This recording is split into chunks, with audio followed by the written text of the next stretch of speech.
Hello everyone, welcome back to our channel benchmark study. आज हम लेकर आए हैं आरबीआई नोटिफिकेशंस एंड सर्कुलर, जो कि है आपके upcoming SBI clerk main exam के लिए। और इस लेक्चर की जो पीडीएफ है वो आपको हमारे टेलीग्राम चैनल पर मिल जाएगी, जिसका लिंक आपको डिस्क्रिप्शन में दे दिया जाएगा। तो स्टार्ट करते हैं लेक्चर को और बढ़ते सबसे पहली न्यूज की तरफ। तो सबसे पहली न्यूज है हमारी कि आरबीआई ने अलाउ किया है जो हमारे रिटेल इन्वेस्टर्स हैं वो भी परचेज कर सकेंगे अब क्या, एफ आर एस बीज क्या है आपका, फ्लोटिंग रेट सेविंग बॉन्ड्स। तो जो हमारे रिटेल इन्वेस्टर्स हैं वो भी इसको परचेज कर सकेंगे। अभी तक देखो रिटेल इन्वेस्टर्स थे वो क्या कर सकते थे, वो या तो ट्रेजरी बॉन्ड्स परचेज कर सकते थे या गवर्नमेंट बॉन्ड्स परचेज कर सकते थे, पर अब उनको अलाउ कर दिया कि वो फ्लोटिंग रेट सेविंग बॉन्ड्स को भी परचेज कर पाएंगे। तो सबसे पहले समझते हैं रिटेल इन्वेस्टर क्या होता है। देखो आपके इन्वेस्टर्स दो टाइप के होते हैं, एक होता है आपका प्रोफेशनल इन्वेस्टर्स या फिर आप बोल लो क्वालिफाइड इंस्टीट्यूशनल इन्वेस्टर्स। ठीक है, ये कैसे इन्वेस्टर्स होते हैं, ये करते हैं लाखों करोड़ों में इन्वेस्टमेंट। ठीक है, पर रिटेल इन्वेस्टर कौन से होते हैं, ये होते हैं इंडिविजुअल्स। रिटेल इन्वेस्टर जो होता है ये होता है एक इंडिविजुअल, आपकी तरह मेरी तरह नॉर्मल पीपल। ठीक है, जिसने 5,000 10,000 50,000 लाख तक रुपए की इन्वेस्टमेंट करनी है। तो पहले आरबीआई ने रिटेल इन्वेस्टर्स को मना किया हुआ था फ्लोटिंग रेट सेविंग बॉन्ड्स खरीदने से। ठीक है, पर अब आरबीआई ने अलाउ कर दिया कि रिटेल इन्वेस्टर जो इंडिविजुअल है वो भी परचेज कर सकता है फ्लोटिंग रेट सेविंग बॉन्ड्स। ठीक है, तो देखो जो फ्लोटिंग रेट सेविंग बॉन्ड्स है लॉन्च कब हुए थे, 2020 में, और ये टैक्सेबल है। मतलब जो भी आपकी इनकम बनेगी उस पर आपका टीडीएस कटेगा। टीडीएस कटेगा मतलब टैक्स डिडक्टेड एट सोर्स। तो इस पे टीडीएस एप्लीकेबल है। अब देखो जो फ्लोटिंग रेट सेविंग बॉन्ड्स है, इसका नाम फ्लोटिंग रेट क्यों है, क्योंकि जो इस पे रेट ऑफ इंटरेस्ट है, ठीक है, वो फ्लोट करता है। फ्लोट करता है इन द सेंस मतलब वो टाइम टू टाइम वेरी करता है। आज 8% है, कल 8.10 भी हो सकता है, 7.90 भी हो सकता है। ठीक है, तो वो फ्लोट करता रहेगा, वेरी करता रहेगा। तो इसलिए इसको बोलते हैं फ्लोटिंग रेट सेविंग बॉन्ड्स। तो देखो जो फ्लोटिंग रेट सेविंग बॉन्ड्स है, इसकी मैच्योरिटी कितनी है, इसकी मैच्योरिटी होती है 7 साल की। ये काफी इंपॉर्टेंट है, इसकी मैच्योरिटी होती है 7 साल की। और अगर आपको एक F floating rate saving bond खरीदना है तो मिनिमम वैल्यू कितने की खरीद सकते हो, 1,000 रुपए की। ठीक है, और मैक्सिमम मैक्सिमम इस पे कोई लिमिट नहीं है।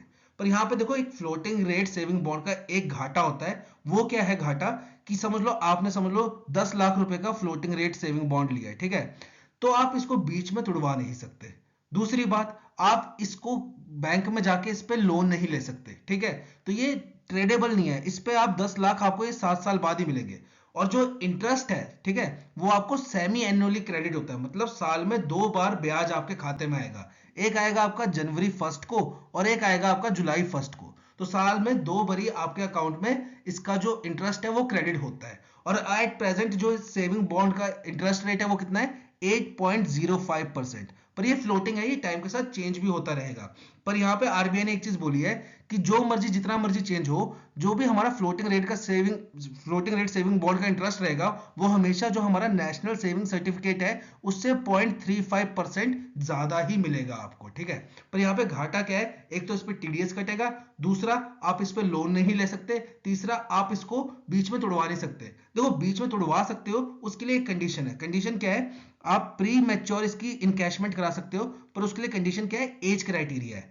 अगर एक पर्सन की एज 60 साल है, ठीक है, 60 साल या उससे ऊपर, और 70 से कम है, ठीक है, फिर या तो पर्सन की एज 70 साल का हो गया है या उससे ऊपर, या 80 से कम है। ठीक है, और तीसरा 80 एंड अबव। ठीक है, तो इस कंडीशन में क्या है कि अगर आपके फ्लोट जो आपने बॉन्ड ले रखा है, ठीक है, उस बॉन्ड को लिए अगर आपको 6 साल हो गए हैं इस कंडीशन में, तो आप उसको बीच में तोड़वा सकते हो 6 साल बाद। ठीक है, और अगर आपकी एज 70 और 70 प्लस है और 80 से कम है तो आपको मिनिमम टाइम कितना रखना पड़ेगा, 5 साल।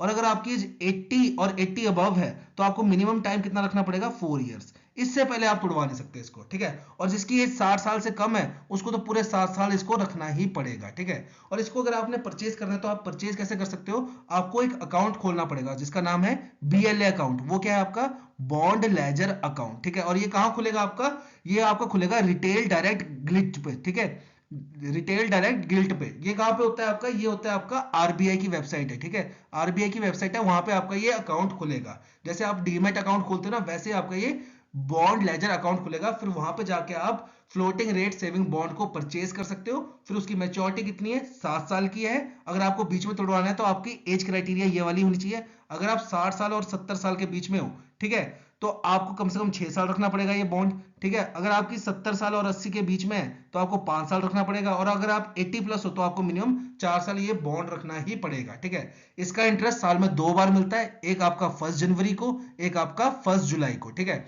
इस बॉन्ड पे आप लोन नहीं ले सकते हो, ठीक है। इस बॉन्ड को आप ट्रांसफर नहीं कर सकते हो कि आपने किसी और को इसको अपने नाम से हटा के दूसरे के नाम पे चढ़ाना है, तो आप इसको ट्रांसफर भी नहीं कर सकते हो। मिनिमम कितनी अमाउंट का खरीद सकते हो, 1000 का, मैक्सिमम कोई लिमिट नहीं है, ठीक है। और इस पे जो है टीडीएस एप्लीकेबल होगा, ठीक है। बढ़ते हैं नेक्स्ट न्यूज की तरफ। नेक्स्ट न्यूज है आपकी रिगार्डिंग एसबीआर मास्टर डायरेक्शन 2023। अब आरबीआई ने क्या किया है, आरबीआई ने जो हमारी एनबीएफसीज होती हैं, नॉन बैंकिंग फाइनेंशियल कंपनी, उनको कैटेगराइज करने के लिए एक नई डायरेक्शन लाई है, मास्टर डायरेक्शन, जिसका नाम है स्केल बेस्ड रेगुलेशन 2023। इससे पहले हम कौन सी डायरेक्शन यूज करते थे, मास्टर डायरेक्शन 2016। इसमें क्या था, देखो जो मास्टर डायरेक्शन 2016 है ये बोलती थी जो हमारी एनबीएफसीज हैं वो बेसिकली दो टाइप की हैं। कौन कौन सी, एक आपकी एसआई और दूसरी आपकी एनएसआई। अब एसआई क्या है आपका सिस्टमैटिकली इंपॉर्टेंट एनबीएफसी, और एनएसआई क्या है आपका नॉन सिस्टमैटिकली इंपॉर्टेंट एनबीएफसी। अब किसी एनबीएफसी को हम कैटेगराइज कैसे करते थे पहले, अकॉर्डिंग टू मास्टर डायरेक्शन 2016, कि अगर किसी एनबीएफसी के एसेट्स जो हैं, ठीक है, एसेट्स जो है वो 500 करोड़ या उससे ऊपर के हैं, तो वो किस में आएगी, सिस्टमैटिकली इंपॉर्टेंट एनबीएफसीज में, ठीक है। और वहीं अगर किसी एनबीएफसी के एसेट्स 500 करोड़ से कम है, वो किस में आएगी, हमारी नॉन सिस्टमैटिकली इंपॉर्टेंट एनबीएफसी में। तो ये थी हमारी मास्टर डायरेक्शन 2016, जिसको कैंसिल कर दिया, और उसके बदले में अब आरबीआई ने क्या बोला है, अब हम यूज करेंगे स्केल बेस्ड रेगुलेशन डायरेक्शन 2023, जिसमें एनबीएफसी को 4 पार्ट में डिवाइड किया गया है। कौन कौन से, पहला है आपका बेस लेयर, दूसरा है मिडल, तीसरा है अपर, और चौथा है आपका टॉप लेयर। तो बात करते हैं सबसे पहले बेस लेयर की। तो देखो जो हमारी एनबीएफसीज होती है ना, वो दो टाइप की होती है। एनबीएफसी जो होती है हमारी वो दो टाइप की होती है, एक जो डिपॉजिट टेकिंग होती है, ठीक है, और एक जो नॉन डिपॉजिट टेकिंग एनबीएफसी होती है। तो पहले बात करते हैं हम यहाँ पे नॉन डिपॉजिट टेकिंग एनबीएफसी की, ठीक है। जो एनबीएफसी डिपॉजिट नहीं लेती हैं उनको बोलते हैं हम नॉन डिपॉजिट टेकिंग एनबीएफसी। तो यहाँ पे क्या बोला गया है नॉन डिपॉजिट टेकिंग एनबीएफसी के लिए, कि अगर एनबीएफसी जो कि डिपॉजिट नहीं लेती है और उसका एसेट साइज जो है वो 1000 करोड़ से कम है, तो वो किस में आएगी हमारी, वो आएगी हमारी बेस लेयर में, ठीक है। इसके साथ ही साथ NBFC P2P, NBFC AA, NOFHC, ठीक है, ये सारी एनबीएफसी भी किस में आएंगी, बेस लेयर में आएंगी। अब यहाँ पे समझ लेते हैं P2P क्या मतलब होता है। P2P होता है आपका पेयर टू पेयर लैंडिंग, ठीक है, पेयर टू पेयर लैंडिंग। जो एनबीएफसी क्या करती हैं, देखो ये जो एनबीएफसी होती है पेयर टू पेयर लैंडिंग वाली, ये दो लोगों को मिलाती है, ठीक है, दो व्यक्तियों को आपस में मिलाती है। अब ये दो व्यक्ति कौन से होते हैं, एक व्यक्ति ऐसा होता है जिसके पास बहुत ज्यादा पैसा होता है। अब व्यक्ति से मतलब ऐसा नहीं है एक पर्सन, इंस्टीट्यूशन भी हो सकता है कोई भी, ठीक है, वो भी हो सकता है, कोई आपका बैंक भी हो सकता है, कुछ भी हो सकता है, उसको मैं बोल रहा हूँ एज अ व्यक्ति, ठीक है। तो ये एक व्यक्ति जिसके पास बहुत सारा पैसा है, ठीक है, बहुत सारा पैसा है, और दूसरा एक व्यक्ति जिसको बहुत सारा लोन चाहिए। तो ये ऐसे दो लोगों को आपस में मिलाती है ताकि जिसके पास बहुत सारा पैसा है वो इसको लोन दे सके, तो इसको लोन मिल जाएगा, बदले में इसको क्या मिलेगा, इससे रेट ऑफ इंटरेस्ट मिलेगा जो कि इसका प्रॉफिट होगा, ठीक है। तो ये काम कौन करता है, NBFC P2P, peer to peer lending वाली। फिर आपकी होती है एनबीएफसी AA, AA का मतलब होता है अकाउंट एग्रीगेटर। ये क्या करते हैं ना, ये लेन मतलब लोन ना देते हैं ना लेते हैं, ठीक है। ये क्या करते हैं, कस्टमर्स की इंफॉर्मेशन थर्ड पार्टी को सेल करते हैं, ठीक है। पर यहाँ पे एक कंडीशन होती है कि कस्टमर का कंसेंट होता है उसमें, ठीक है। ये उसी कस्टमर की इंफॉर्मेशन थर्ड पार्टी को सेल कर पाएंगे जिसमें कस्टमर ने कंसेंट दिया होगा कि हाँ आप मेरी इंफॉर्मेशन शेयर कर सकते हो, ठीक है। तो ये एनबीएफसी अकाउंट एग्रीगेटर होती है, ये इंफॉर्मेशन शेयर करती है, ठीक है। फिर तीसरा आपका NOFHC, ये क्या होता है आपका non operating financial holding companies, ठीक है। तो इन तीनों को भी बेस लेयर में डाला हुआ है। अब बात करते हैं मिडिल लेयर की। तो देखो पहले हमने बात की थी नॉन डिपॉजिट टेकिंग एनबीएफसी, तो यहाँ पे भी नॉन डिपॉजिट टेकिंग एनबीएफसी जिसकी एसेट वैल्यू जो है वो 1000 करोड़ और उससे ऊपर की है, वो सब किस में आएंगी, मिडिल लेयर में। फिर सारी की सारी deposit taking NBFC irrespective of asset size, इसमें एसेट साइज मैटर नहीं करता डिपॉजिट टेकिंग में, ठीक है। डिपॉजिट टेकिंग एनबीएफसी तो होगी तो वो सीधा किस में आएगी, मिडिल लेयर में। साथ ही साथ कौन कौन से आएंगे, स्टैंड अलोन प्राइमरी डीलर, फिर कौन आएगा आपका आईडीएफ एनबीएफसी। आईडीएफ क्या है आपका इंफ्रास्ट्रक्चर डेट फंड एनबीएफसी। फिर आएगी आपकी सीआईसी। सीआईसी क्या है आपका कोर इन्वेस्टमेंट कंपनीज। फिर एचएफसी। एचएफसी क्या है हाउसिंग फाइनेंस कंपनी। फिर आपकी एनबीएफसी आएगी आईएफसी वाली। आईएफसी क्या है आपका इंफ्रास्ट्रक्चर फाइनेंस कंपनी। ठीक है, तो ये सारी जो एनबीएफसी हैं ये भी किस में आएंगी मिडिल लेयर में आएंगी। फिर बात करते हैं हम अपर लेयर की। तो देखो अपर लेयर में कौन सी एनबीएफसी आएंगी। एक तो आएगी आपकी top 10 NBFC according to assets. देखो अगर समझ लो इंडिया में 100 एनबीएफसी है, ठीक है, तो जिसका एसेट सबसे ज्यादा होगा ना 1 2 3 4 ऐसे 100 हम सीक्वेंस वाइज रखेंगे, तो जो टॉप 10 होगी एसेट्स में वो डायरेक्टली किस में आ जाएंगी अपर लेयर में।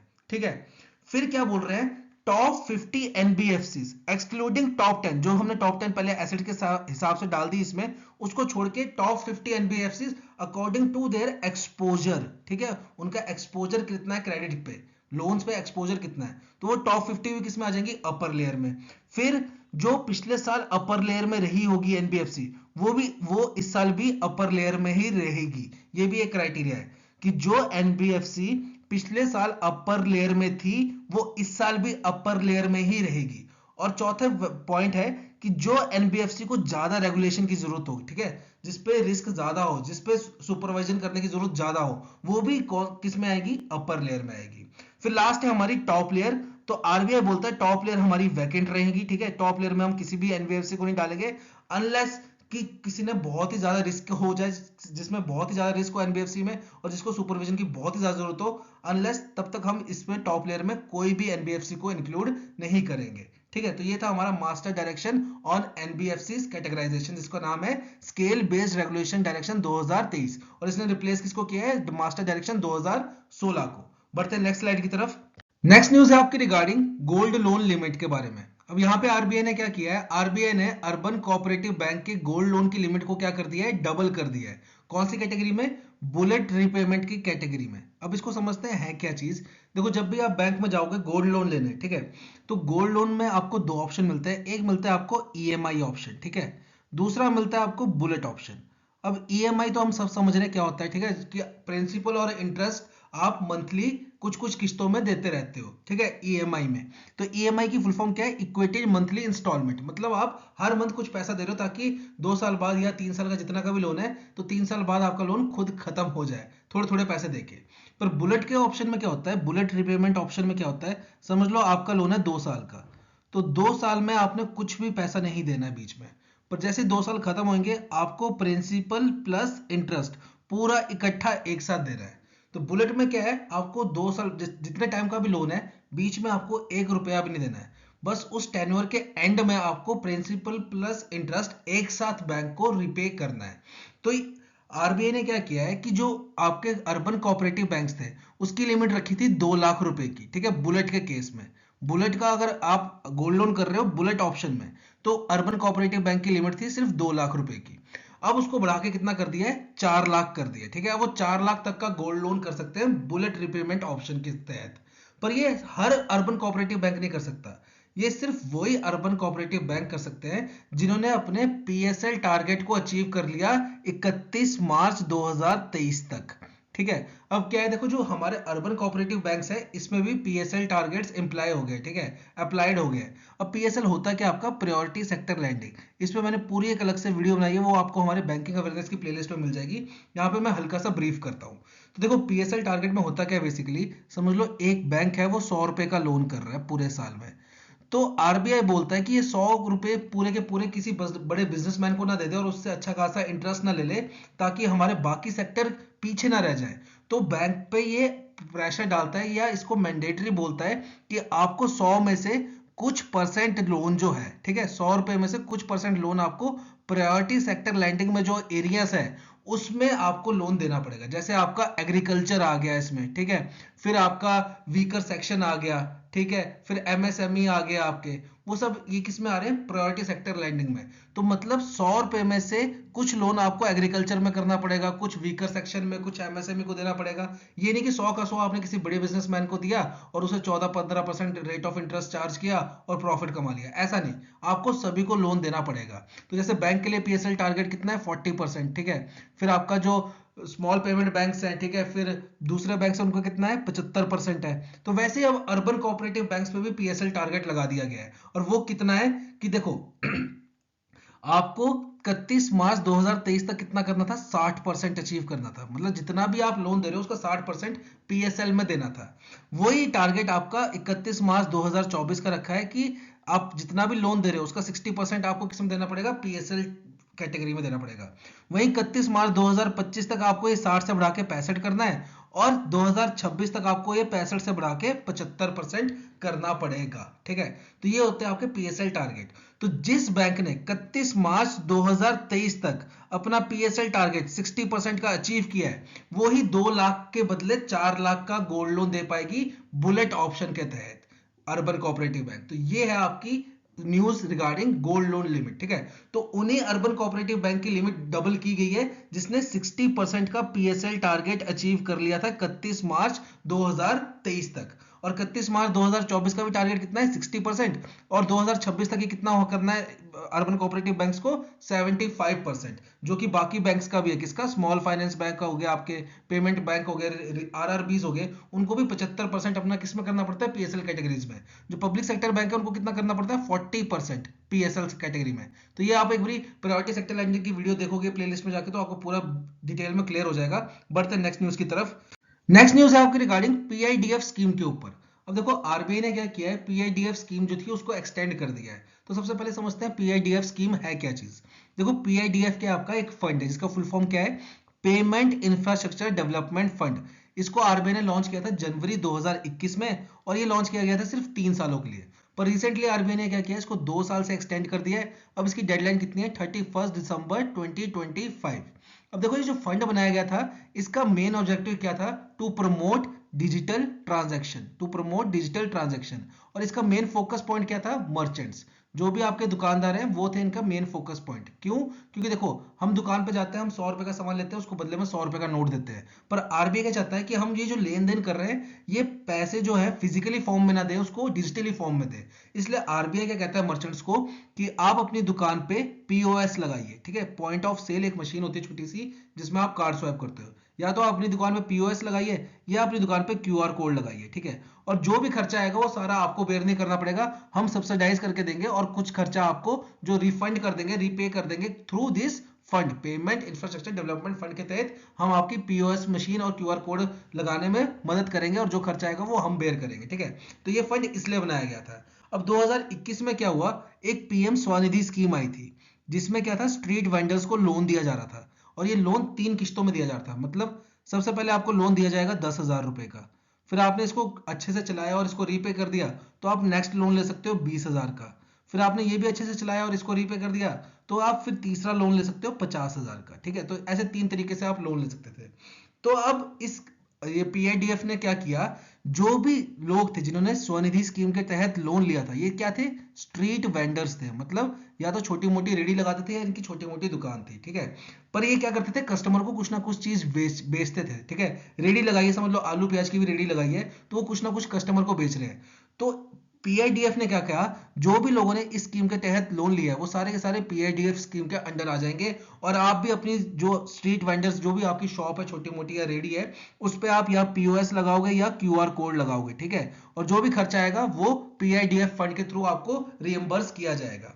तो सबसे पहले पीएम स्वनिधि स्कीम आई इसके अंडर।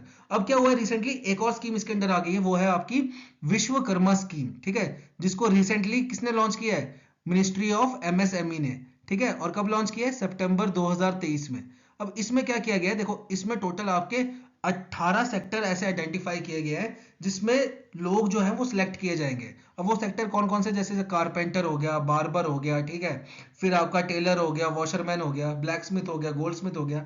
ऐसे 18 सेक्टर चुने गए हैं जिसमें लोगों को क्या है, ट्रेनिंग दी जाएगी, ठीक है। अब इस स्कीम का देखो फायदा क्या है, इस स्कीम में सबसे पहले क्या होगा, एक बंदे को ना रिकॉग्नाइज किया जाएगा। सबसे पहले क्या किया जाएगा, रिकॉग्नाइज किया जाएगा। रिकॉग्नाइज कैसे करेंगे, या तो उसके पास विश्वकर्मा कार्ड होगा या उसकी आईडी बनाएंगे, ठीक है, विश्वकर्मा कार्ड या आईडी बनाएंगे। फिर क्या होगा, उसकी स्किल अपग्रेड की जाएगी। स्किल अपग्रेड के लिए क्या है, 2 ट्रेनिंग है। एक तो है आपकी बेसिक ट्रेनिंग, ठीक है, जो कि चलेगी 5 से 7 दिन की, और दूसरी है आपकी एडवांस ट्रेनिंग जो 15 15 डेज एंड मोर, ठीक है, 15 दिन और उससे ज्यादा, ठीक है, इतने दिन की ट्रेनिंग चलेगी एडवांस वाली। और ड्यूरिंग ट्रेनिंग क्या है, आपको 500 रुपए पर डे स्टाइफंड दिया जाएगा, ठीक है, जिसमें आपको कारपेंट्री का काम भी जैसे आपने कारपेंट्री चुनी तो आपको कारपेंट्री का काम सिखाया जाएगा, आपने ब्लैक स्मिथ चुना आपको ब्लैक स्मिथ का काम सिखाया जाएगा, फिर आपने वो घड़े बनाना सीखना है मिट्टी के तो आपको वो सिखाया जाएगा, ठीक है। तो जो भी आपने ट्रेड चुनोगे उसकी ट्रेनिंग दी जाएगी और वो चीज सिखाई जाएगी और 500 रुपया पर दिन आपको स्टाइफंड दिया जाएगा। फिर उसके बाद क्या आपको टूल किट इंसेंटिव भी दिया जाएगा। टूल किट इंसेंटिव क्या आपका, आपको मतलब लगभग लगभग 15,000 रुपए दिए जाएंगे अपना काम चालू करने के लिए, ठीक है, कि आप अपना काम जैसे समझ लो आप कारपेंटर बन रहे हो, ठीक है, तो उसके लिए जो भी औजार यूज होंगे तो उसके लिए आपको 15,000 रुपए दिए जाएंगे कि वो आप औजार खरीदिए और रखिए और काम चालू कीजिए। फिर आपको क्रेडिट सपोर्ट दिया जाएगा। क्रेडिट सपोर्ट क्या, आपको लोन दिया जाएगा, ठीक है, विश्वकर्मा स्कीम के तहत। ये लोन होगा आपका 3 लाख रुपए का और इस पे इंटरेस्ट लगेगा 5% और 8% जो है वो गवर्नमेंट सब्सिडी देगी, ठीक है। तो देखो जो 3 लाख का लोन है 2 किस्तों में मिलेगा। पहला मिलेगा आपको 1 लाख का लोन, ठीक है, और 1 लाख का लोन लेने के लिए क्राइटेरिया क्या है, पहला आपने बेसिक ट्रेनिंग अटेंड की होनी चाहिए, ठीक है, तो मिलेगा आपको 1 लाख का लोन और ये मिलेगा आपको 18 मंथ के लिए, ठीक है, 18 महीनों के लिए मिलेगा। फिर आपने अगर ये लोन अच्छे से चलाया, ठीक है, सब कुछ फुलफिल किया, फिर आपको दूसरा लोन मिलेगा 2 लाख रुपए का और ये मिलेगा आपको 30 महीनों के लिए। और इसके लिए क्राइटेरिया क्या है कि भाई आपकी दुकान पे डिजिटल ट्रांजैक्शन होनी चाहिए, मतलब ये पीआईडीएफ एक्सटेंड इसलिए किए ताकि विश्वकर्मा स्कीम भी इसके अंडर आ सके।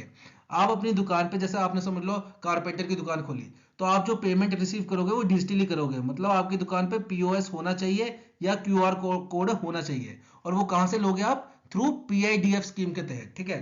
तो अगर आपने देखो 2 लाख का लोन लेना है तो इसके क्राइटेरिया 3-4 है। एक तो आपका डिजिटल होना चाहिए, ठीक है, ट्रांजेक्शन। दूसरा आपने एडवांस ट्रेनिंग भी अटेंड की होनी चाहिए जो कि 15 दिन और उससे ज्यादा की है, ठीक है। और तीसरा क्राइटेरिया तो ये है कि आपको 1 लाख का लोन जो है वो पहले रीपे करना पड़ेगा 18 महीनों में।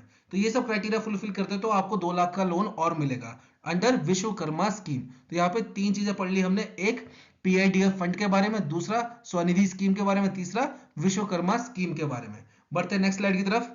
नेक्स्ट न्यूज है आपकी रिगार्डिंग पीसीए फ्रेमवर्क के ऊपर। अब आरबीआई ने क्या किया है, वो एनबीएफसीज जो कि गवर्नमेंट ओन करती है उन पे भी पीसीए फ्रेमवर्क लगाना चालू कर दिया। और ये कब से चालू होगा, ये होगा आपका 1 अक्टूबर 2024 से। अब देखो पीसीए होता क्या है, पीसीए होता है आपका प्रॉम्प्ट करेक्टिव एक्शन। इसमें मैंने डिटेल में वीडियो बना रखी है, वो आपको हमारी बैंकिंग अवेयरनेस की प्लेलिस्ट में मिल जाएगी, वहां जाके देखिएगा ज्यादा समझ आएगा, ठीक है।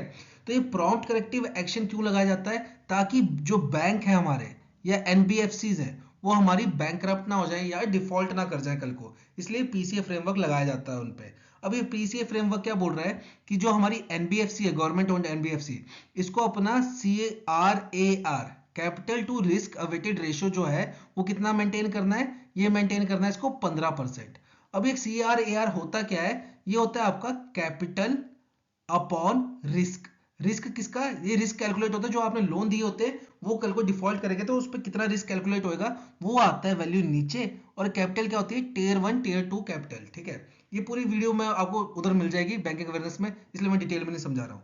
तो देखो किसी बैंक की अगर CAR कम होगी तो वो 2 रीजन से हो सकती है, या तो उस बैंक की कैपिटल कम हो रही है या उस बैंक में रिस्क ज्यादा हो रहा है, ठीक है। तो इसलिए CAR को कितना मेंटेन करना पड़ेगा, 15%। अगर 15% से नीचे आता है तो मतलब रिस्क जो है वो इंक्रीज हो रहा है। तो देखो अगर आपकी जो CRAR है वो 15% से लेकर 12% तक रहता है तो आप रिस्क कैटेगरी 1 में आते हो। वहीं अगर आपका CRAR जो है वो 12% से कम हो रहा है और 9% तक चला जाता है तो आप रिस्क कैटेगरी 2 में आ रहे हो, ठीक है। वहीं अगर आपका CRAR जो है वो 9% से भी कम हो जाता है तो आप रिस्क कैटेगरी 3 में आते हो, ठीक है। अभी ये NNPA क्या है इसको मैं बाद में बताता हूँ, ठीक है। पहले आप ड्रॉबैक्स देख लो, अगर आप रिस्क कैटेगरी 1 में आते हो तो आपका ड्रॉबैक क्या है। समझ लो आपकी कंपनी है, ठीक है, वो आगे रिस्क एनबीएफसी है आपकी जो, वो आगे थ्रेशोल्ड 1 में, रिस्क कैटेगरी थ्रेशोल्ड 1 में, ठीक है। तो उसका नुकसान क्या होगा, एज अ प्रोमोटर जो भी उस कंपनी के ओनर होंगे उसको और कैपिटल इन्फ्यूज करनी पड़ेगी बीच में। देखो CRAR अगर आपका कम हो रहा है तो आपके पास दो ही ऑप्शन है, या तो आप रिस्क को कम कर दो या कैपिटल को बढ़ा दो। तो एज अ प्रोमोटर आपको क्या करना पड़ेगा, और पैसा लगाना पड़ेगा, ठीक है, अगर आप रिस्क कैटेगरी 1 में आ रहे हो। दूसरा, जो भी आपको कंपनी का प्रॉफिट होगा वो अपने आप शेयर होल्डर्स को डिवाइड नहीं कर पाओगे, ठीक है, ये इसका ड्रॉबैक है। फिर अगर आप रिस्क कैटेगरी 2 में आ रहे हो तो जो भी आपको ड्रॉबैक्स रिस्क कैटेगरी में 1 में लग रहे हैं वो तो लगेंगे ही लगेंगे, साथ में एक और रिस्ट्रिक्शन लगेगी, वो क्या कि आप अपनी कोई नई ब्रांच नहीं खोल पाओगे, ठीक है। वहीं अगर आप रिस्क कैटेगरी 3 में आ रहे हो तो ऊपर वाले 2 तो अप्लाई होंगे ही होंगे आप पे, तीसरा और क्या ऐड ऑन हो जाएगा कि आप और कोई कैपिटल पे एक्सपेंडिचर नहीं कर सकते सिवाय टेक्नोलॉजी। जैसे आपने अपने आपका कोई बैंक है या एनबीएफसी है, उसमें कोई टेक्नोलॉजी में अपग्रेड करना है तो आप खर्चा कर पाओगे, वरना और आप कोई कैपिटल खर्चा नहीं कर पाओगे।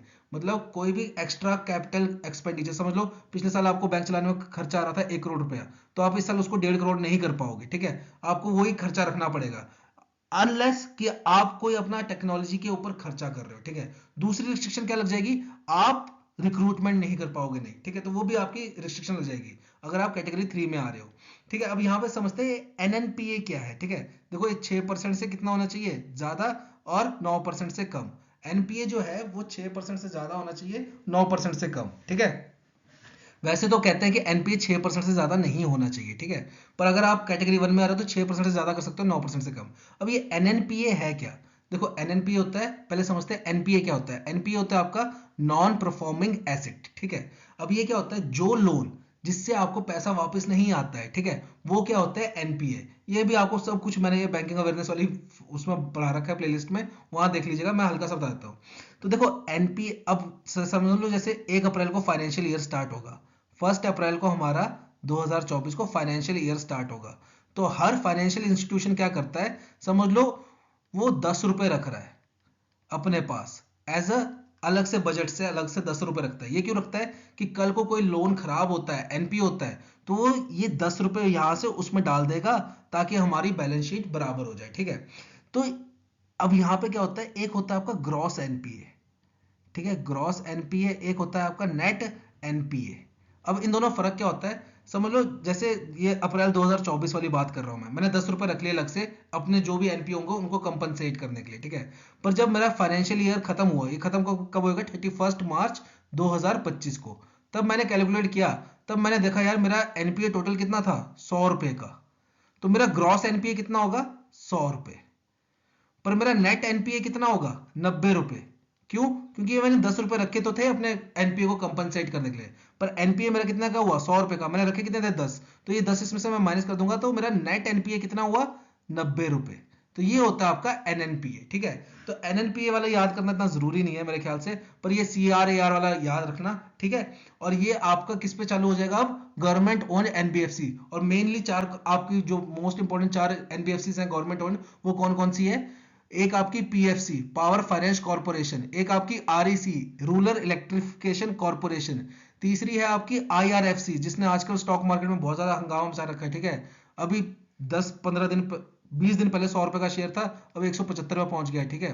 तो तीसरी कौन सी है, IRFC Indian railway finance corporation, और चौथी कौन सी है, IFCI industrial finance corporation of India. और अगर पिछले साल आपने इन चारों में से किसी भी एनबीएफसी में पैसा लगाया होता, आज को डबल होता, ठीक है। आप चेक कर लेना एक बार शेयर मार्केट पे जाके, इनमें से किसी में भी लगाया होता तो आपका अभी डबल हो जाता है। बढ़ते हैं नेक्स्ट स्लाइड की तरफ। नेक्स्ट न्यूज है आपकी रिगार्डिंग सीआईसीज के बारे में। अब सीआईसीज क्या होता है, आपका क्रेडिट इंफॉर्मेशन कंपनीज। अब इनका काम क्या है, देखो सपोज आप हो एक बैंक मैनेजर, ठीक है, आपके पास एक पर्सन आया लोन लेने, अब ये कह रहा है मेरे को लोन चाहिए।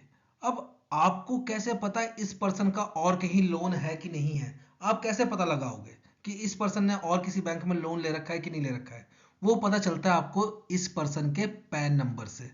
आप इस पर्सन की पैन डिटेल्स डालोगे किसी भी एक सीआईसी कंपनी के ऐप में, ठीक है, वेबसाइट में, और फैच करोगे तो वो सारी डिटेल दे देगा इस पर्सन के कि इस पर्सन के कहाँ कहाँ लोन है, या लोन है भी या नहीं है। वो कौन इंफॉर्मेशन प्रोवाइड करता है, वो करती है प्रोवाइड ये क्रेडिट इंफॉर्मेशन कंपनीज, ठीक है। और ये क्रेडिट इंस्टीट्यूशंस कौन से, बैंक हो गए, एनबीएफसी हो गए, वो होते हैं क्रेडिट इंस्टीट्यूशंस, ठीक है, जो इन कंपनी का यूज करते हैं कस्टमर की डिटेल निकालने के लिए कि भाई इस पर्सन का और कहीं लोन है कि नहीं है। तब आरबीआई क्या बोल रहा है कि देखो कस्टमर की बहुत सारी कंप्लेन आ रही है रिगार्डिंग दिस, तो आपको सीआईसी, सीआईसी कौन, क्रेडिट इंफॉर्मेशन कंपनीज, इनको अपनी सर्विस बेटर करनी पड़ेगी। अब देखो बेटर क्यों करनी पड़ेगी, अब मैं यहाँ पे बात बताता हूँ कि जब भी आप लोन लेते हो ना, आपका एक चीज चेक होता है, सिबिल स्कोर। अगर आपका सिबिल स्कोर अच्छा है तभी आपको लोन मिलेगा, नहीं तो नहीं मिलता है, ठीक है। मिल जाता है फिर गारंटर लगता है, ये लगता है वो लगता है, ठीक है, काफी झंझट होते हैं उसके, पर अगर आपका सिबिल स्कोर ठीक होगा तो आपको एकदम स्मूथली लोन मिलता है। अब यहाँ पे क्या होता है, आप जितनी बारी अपना सिविल स्कोर चेक करते हो ना वेबसाइट पे, आपका सिविल स्कोर कम भी होता है। ठीक है, जैसे हम लोग एक बैंक मैनेजर ने चेक किया कि भाई इस बंदे को इतना इतना लोन चाहिए, सिविल स्कोर चेक करता हूँ, तो उसका और आप फिर वो लोन ना लो तो आपका सिविल स्कोर कम भी होता है। ठीक है, तो इसलिए कस्टमर्स की कंप्लेन आ रही थी कि उनका सिविल स्कोर कम हो रहा था, क्योंकि देखो आपको कहीं ना कहीं फोन पे मैसेज आता होगा कि भाई आपको इतने का लोन मिल जाएगा एक्सिस बैंक से, ठीक है, या आपको इतने का लोन मिल जाएगा एचडीएफसी बैंक से, you are eligible for this much of loan. वो कैसे पता चलता है उनको, क्योंकि वो कहीं ना कहीं आपका सिविल स्कोर चेक करते हैं। ठीक है, सिविल स्कोर चेक करते हैं, आपकी एलिजिबिलिटी चेक करते हैं, और जितनी बार आप सिविल स्कोर चेक करोगे उतना आपका सिविल स्कोर कम भी होता है। ठीक है, तो इससे कस्टमर्स की क्या आ रही थी, कंप्लेंट्स आ रही थी। तो अब आरबीआई ने क्या बोला है इन सीआईसीज को, क्रेडिट इंफॉर्मेशन कंपनीज को, कि जब भी कभी किसी कस्टमर का आप आपकी ऐप के द्वारा या आपकी वेबसाइट द्वारा सिविल स्कोर चेक किया जाएगा, तो आपकी रिस्पॉन्सिबिलिटी है कि उस कस्टमर को मैसेज जाना चाहिए उसके नंबर पे कि भाई आपका इस आदमी द्वारा या इस इंस्टीट्यूशन द्वारा आपका सिविल स्कोर चेक किया गया है। ये रिस्पॉन्सिबिलिटी किस पे डाल दी, क्रेडिट इंफॉर्मेशन कंपनी पे। ठीक है, फिर साथ ही साथ सीआई, सीआई कौन है, आपके बैंक्स हो गए या एनबीएफसीज हो गए, इनको भी बोला है क्या कि आपने एक नोडल पॉइंट या कांटेक्ट पर्सन बनाना है, किसके बीच में, अपने बीच में और सीआईसी के बीच में, ताकि जो भी कस्टमर की कंप्लेन है उसको एड्रेस किया जाए प्रॉपरली। और कभी अगर हम कौन, सीआई बैंक या एनबीएफसी अपना नोडल पॉइंट या ऑफिस और या नोडल ऑफिशियल या पर्सन चेंज करते हैं, तो आपको 5 कैलेंडर डेज के अंदर अंदर सीआईसी को ये चीज बतानी भी है।